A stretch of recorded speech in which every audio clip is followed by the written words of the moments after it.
Yang jadi masalah kan begini, Anda yang percaya adanya Allah, yakin, ya kan? Tetap Anda tidak akan bisa membawa argumentasi apapun yang mampu membuktikan secara physically Tuhan ada. Demikian pula sebaliknya, orang yang tidak percaya adanya Tuhan juga tidak akan bisa membuktikan secara physically bahwa Tuhan tidak ada. 50-50. Tahu 50-50? Sama-sama. Kembali kepada keyakinan kita masing-masing. Nah, keyakinan itu datang sendiri dari mana? Mungkin dari indoktrinasi, dari pendidikan, dari pengalaman, dari penghayatan. Waktu kita kecil sering didongengin oleh kakak kita yang lebih besar, atau sering ditakut-takuti orang tua, ada gandaruwo, ada kuntilanak, betul nggak? Ya. Ada dedemit. Padahal mah kita ditakuti gandaruwo dedem itu maksud orang tuh suruh pulang. Yeah. Karena sudah maghrib belum pulang-pulang kan. Tetapi begitu kita mendengar ada kuntilanak yang gigi bolong, rambutnya terurai, uncang-uncang ning pule kan gitu. Itu masuk dalam pikiranmu dan terekam dan menimbulkan rasa takut, padahal belum pernah melihatnya kan. Yeah. Tapi takut sama kuntilanak kan terus kan, sampai anak itu sudah kelas 6 SD mau kencing minta diantar sama ibunya, menggelepar ketakutan, padahal dia tidak pernah melihatnya kok. Di sini ada bagian yang perlu kita urai di sini sesungguhnya. Betul enggak? Ya. Jadi cerita tentang sorga, neraka, siksa kubur dan sebagainya itu kan masuk dalam cerita sehari-hari melalui pendidikan keagamaan ini. Kita semua tidak pernah melihat orang disiksa di kubur, konyo kita belum pernah masuk kuburan. Ya. Sehingga pernah ada, kapan ya pernah cerita tentang siksa kubur tuh? Saya bilang ada orang yang mengatakan ada siksa kubur. Sebagian ulama mengatakan tidak ada, karena yang menceritakan siksa kubur itu hanya hadis-hadis Nabi yang mungkin diragukan kebenarannya. Di Al-Quran memang nggak ada siksa kubur tuh. Jadi akhirnya ya saya katakan ya itulah pendapat. Ada yang bilang ada, yang bilang tidak ada. Yang benar mana saya nggak tahu. Yang saya juga belum pernah masuk kuburan kok. Yeah. Ada lagi ya, siksa kubur itu tidak lebih hanya bagaikan mimpi, hanya sebagai impian yang disiksa rohaninya mimpi. Saya emang gak ada urusan mau disiksa beneran mau ngimpi, sama saja tersiksa juga kok. Anda mimpi dikejar-kejar macan, capek nggak? Ya udah sama aja kok, mau dikejar macan beneran maupun mimpi. Tapi kalau berkelanjutan capek juga kan. Yeah. Itu yang jadi persoalan. Dan sampai sekarang juga siapa yang bisa membuktikan neraka itu bagaimana? Itu kan ceritanya. Oleh karena yang cerita itu adalah Nabi Muhammad, ya kan begitu, yang mengaku sebagai utusan Tuhan, dan dia juga membuktikan kebenaran pengakuannya dengan kemujizatan. Jadi itu kan keyakinan kita kan bertahap, dan pembuktiannya saya baca Al-Quran memang hebat. Nggak mungkin omongan manusia pada abad segitu seperti ini indahnya. Saya juga mengukur bagaimana perkembangan imajinasi orang, mengukur bagaimana perkembangan logika orang, sejak kapan filsafat itu muncul, bagaimana. Ini kan nggak mungkin kalau bukan dari yang maha kuasa. Jadi kita sendiri juga membuktikan adanya Tuhan. Ya informasinya, namanya saja Allah itu dari mana kamu tahu?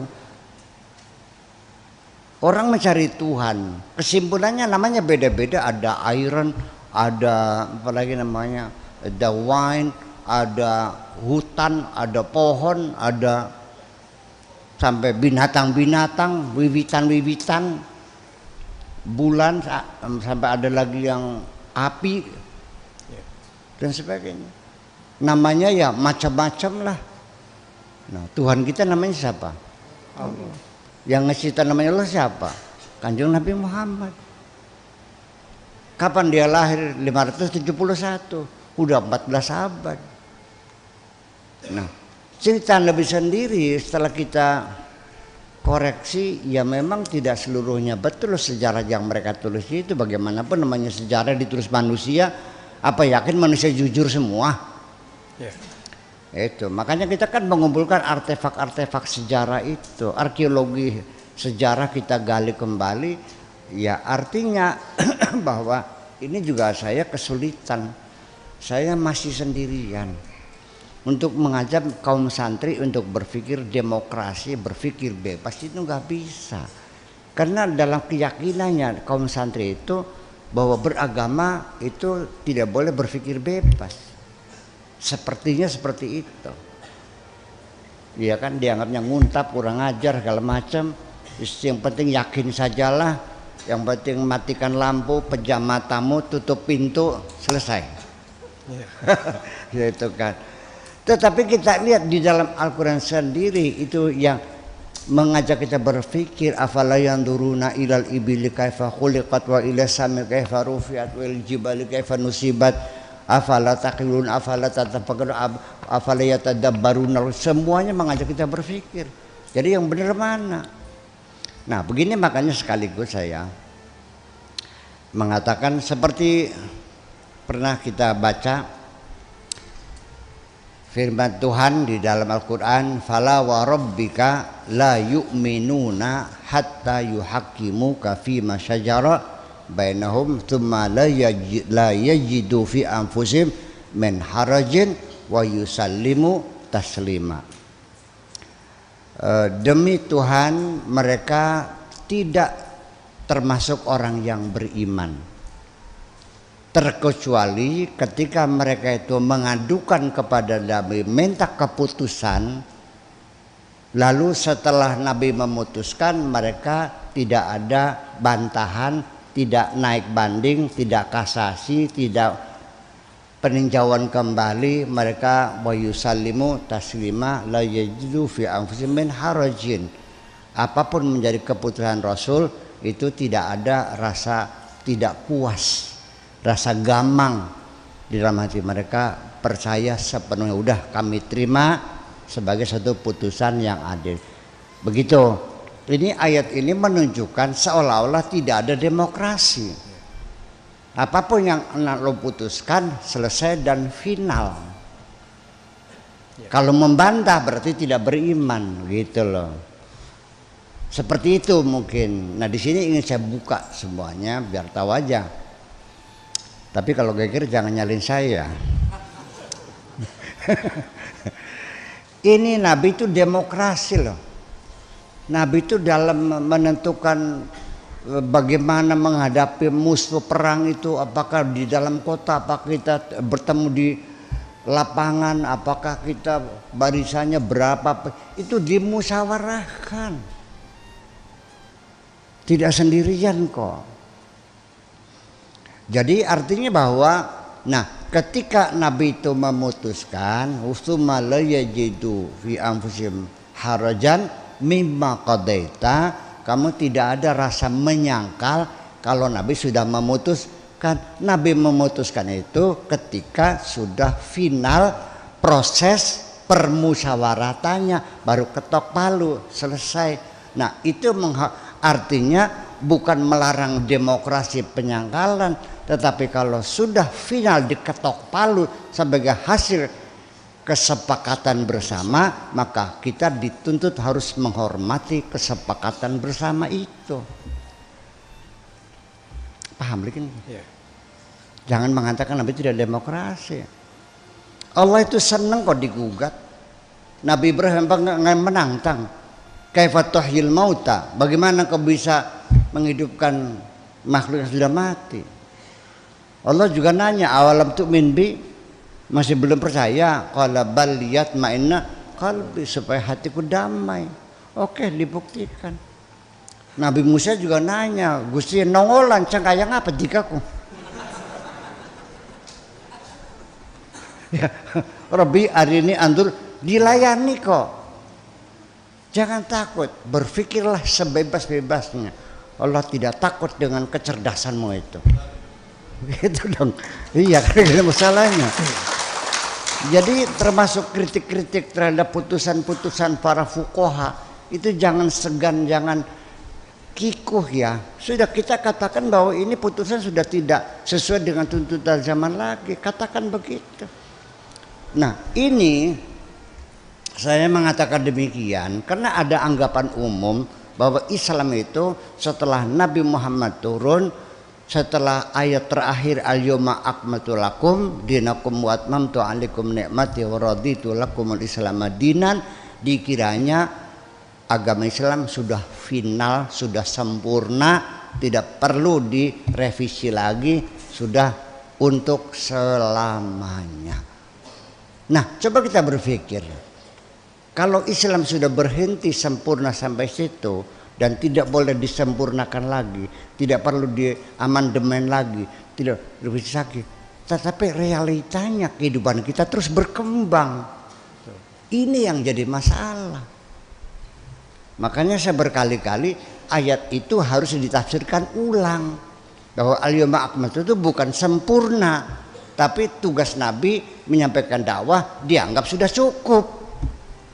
Jadi bukan agama Islam yang sudah sempurna, tapi tugas Nabi yang ditugaskan itu sudah dilaksanakan dengan sempurna. Islam itu kapan sejak sempurna? Perbudakan masih diperbolehkan.